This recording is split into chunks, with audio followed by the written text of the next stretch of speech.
এগুলো ভিডিওর জন্য লাস্টে থাকবে না। সবাইকে হ্যাপি হোলি। তো হ্যাপি হোলি। হোলি আসছে, সবাই খুব মজা করো হোলিতে। আর আমরা আজকে থেকেই মজা করছি, আর আমাদের মজা এই অবধি হবে। এরপরে আমরা খেলবো না, কারণ আমাদের এই ভিডিও বানানোর জন্যই করছি। যাবো সেটা এখন বলা যাবে না। কালকে যাচ্ছি বসন্ত উৎসবে, তো দেখা যাক।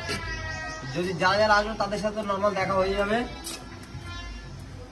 এই বেলুন গুলো ফুলাতে অনেক সময় লাগে। একটা বেলুনও ফাটেনি গাইস। 30 টাকা দিয়ে নিয়ে এসছি, টাকাই আছে বল। একদম একটা বেলুন আরো ফাটছে না। সেই সফট মানে কস্টলি বেলুন গুলো। দামের দিয়ে নেওয়া ভালোই জিনিস বাবা। জিনিস যেটা ভালো দাম তার একটু বেশি। এটা মিঠুন থেকে দেখেছি। এখন দিসটা বলছি না ওর দিকে চলে গেছে ভুল করে।